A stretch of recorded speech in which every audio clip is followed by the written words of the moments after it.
या निकालाकडे आपण कसं पाहता? बारामतीमधला विजय हा जनतेचा विजय आहे. काळूरामजी यांचा गेल्या 10-20 वर्षाचा इथल्या संघर्षाचा हा विजय आहे आणि त्यांच्या कन्येनं त्याचं विजयात रूपांतर केलेलं आहे. खऱ्या अर्थानं बारामती शहरामध्ये सत्तेतल्या पक्षांना पाठीमागं टाकून काळूरामजींनी नगराध्यक्षपदाच्या उमेदवारीमध्ये 2 नंबरची मतं घेतलेली आहेत.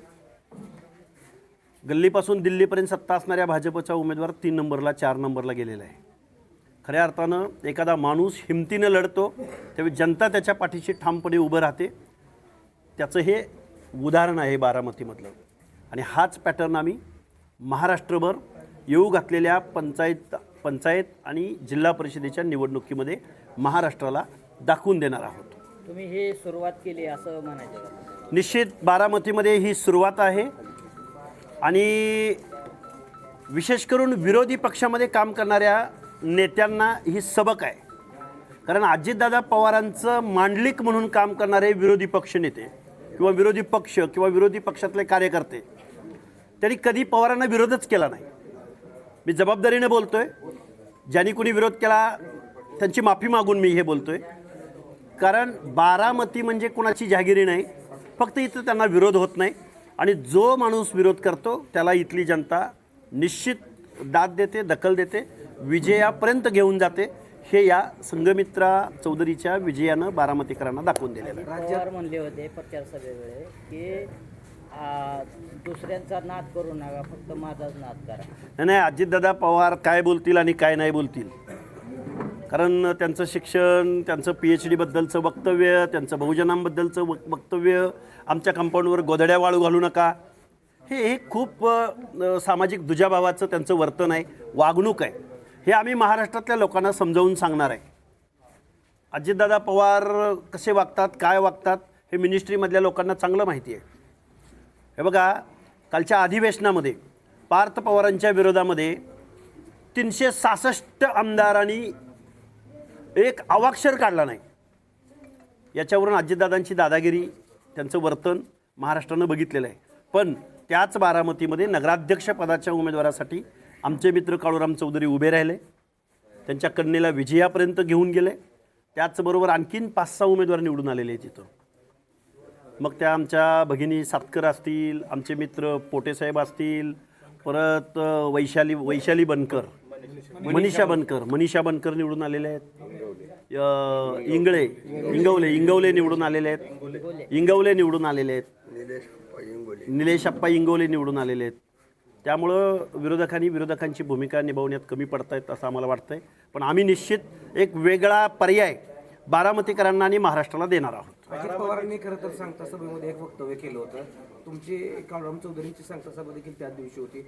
अजित पवार असं म्हटले होते की बाहेरची लोक येतील, बोलतील आणि निघून जातील, मात्र 12 महिने इथल्या लोकांना माझ्याशीच जुळतं करून घ्यायचं आहे. आणि आज खरं तर काल धक्कादायक निकाल अजित पवारांना धक्का बसलेला आहे. कसं बघताय? दादांना आम्ही हे सांगू, तुम्ही याल आणि AC गाडीमधून मुंबईला जाल, पण इथल्या सर्वसामान्य माणसांच्या प्रश्नासाठी रात्रंदिवस 24 तास अवेलेबल आहेत. ते आमचे काळूरामजी चौधरी आहेत आणि त्याला उत्तर दिलेलं आहे, विजयात रूपांतर केलेलं आहे.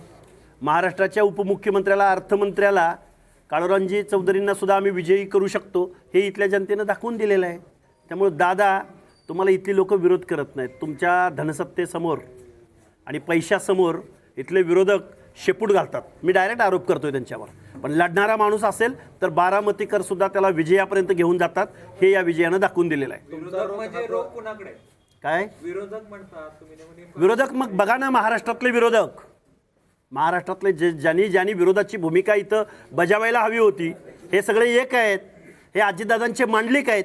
हे दाखवून दिलेलं आहे या निकालानं. तुम्ही आता ह्या निकालाबद्दल बोलत असताना सांगितलं की येणाऱ्या काळात पंचायत समिती आणि जिल्हा परिषदेला अशीच एकजूट ठेवू. याची सुरुवात बारामतीतून असणार आहे का? बारामतीमधल्या गुलालानं सुरुवात केलेली आहे. इथं OBC तर कमालीचा एकवटला आहे, त्याचबरोबर बहुजन बांधवसुद्धा एकवटला आहे आणि त्याचबरोबर संघर्ष करणारी माणसंसुद्धा एकवटलेली आहेत. कारण राजकारणामधला निकाल हा कुठल्या जातीवर, कुठल्या क्लासवर अवलंबून नसतो, तर सर्वसमावेशक सगळी माणसं, शोषित, वंचित, पीडित, शेतकरी, ही सगळी माणसं एकत्रित येतात. त्यावेळी विजयात रूपांतर होतं. आणि हे विजयात रूपांतर संघमित्रा तर हे प्रॉडक्ट तर कायद्याच्या सभागृहात जाण्यासारखं प्रॉडक्ट आहे. पण चला आत्ता आम्ही सुरुवात केलेली आहे. संघमित्राला आम्ही कायद्याच्या सभागृहात घेऊन जाऊ, आमदार खासदार बनवू, पण महाराष्ट्रातल्या बहुजनांना आपणही निवडून येऊ शकतो, आपणही नगरसेवक नगराध्यक्ष बनू शकतो. आणि धनदांडग्यांच्या विरोधामध्ये घाबरून शेपूट घालून अंधारात जाऊन कुठंतरी मांडवली करून काही मिळत नसतं. आम्ही ज्यावेळी प्रचाराचा नारळ फोडला, आम्ही ज्यावेळी पदयात्रा काढत होतो, आम्ही ज्यावेळी सांगता सभा घेत होतो, त्यावेळी इथले जे विरोधक होते त्या माणसांनी खरं तर आम्हाला सहकार्य करायला हवं होतं, इथल्या रॅलीमध्ये सहभागी व्हायला हवं होतं. पण ही माणसं नावं ठेवायचं काम करत होते. पण इथल्या मायबाप जनतेनं काळूरामजींच्या संघर्षाला वंदन केलेलं आहे, त्यांना निवडून दिलेलं आहे आणि त्यांच्या कन्येला रिझल्टपर्यंत पोहोचवलेलं आहे. त्यांचं आम्ही काल महाराष्ट्रातल्या निकालांची अपडेट घेत होता, संघमित्राच्या निकालाकडे कसं बघता?